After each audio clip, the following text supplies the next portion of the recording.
رئیسی مقام اجرایی حکومت دولتی در شهر دوشنبه محترم شو جایزه صفحه نماینده شهر دوشنبه علی جان سفرعلی بایدکی سب نماینده دسته خطلان یک ابوبکر باقی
علی جان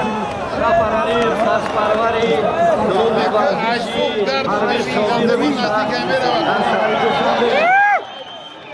ابوبکر باقیوف دستپروری مکتبی ورزشی ناحیه جلالالدین بلخی ولایت خطلان شنگ پریو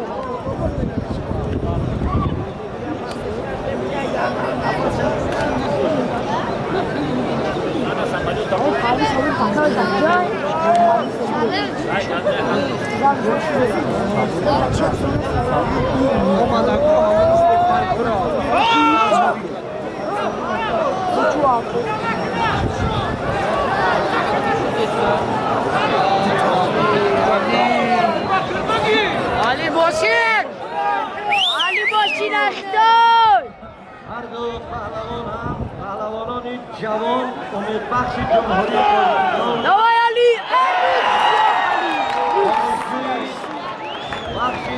علی گشتیگیه بچه گشتیگی نامی چهار پهلوان سید امید رحیم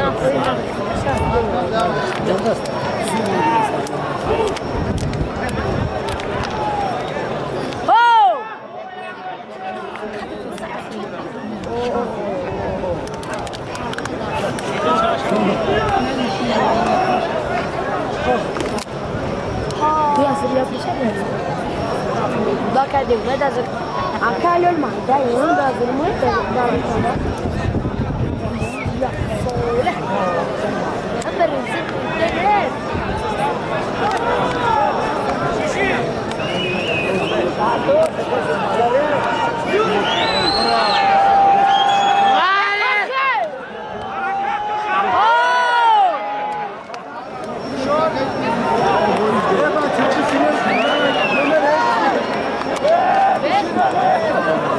آگاهی با پهلوانی یکتکی سر نوای علی چاکیه علی ولی چاکو چی داشت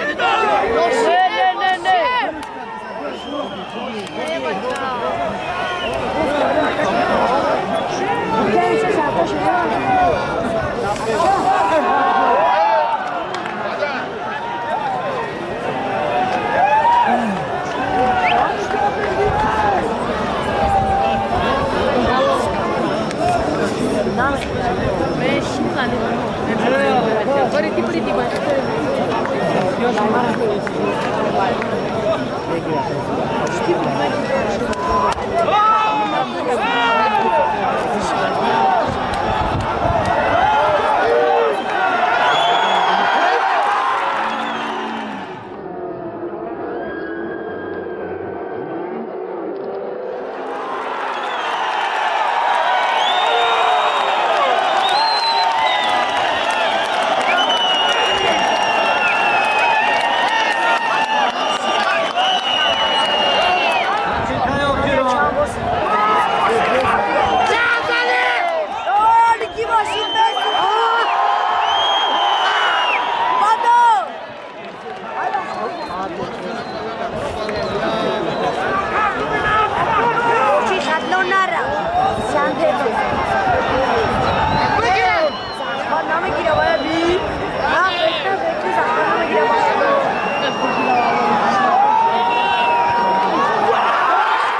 محبوب کشورمون غالبی شاه جایزه وزن 65 کیلوگرم نماینده دسته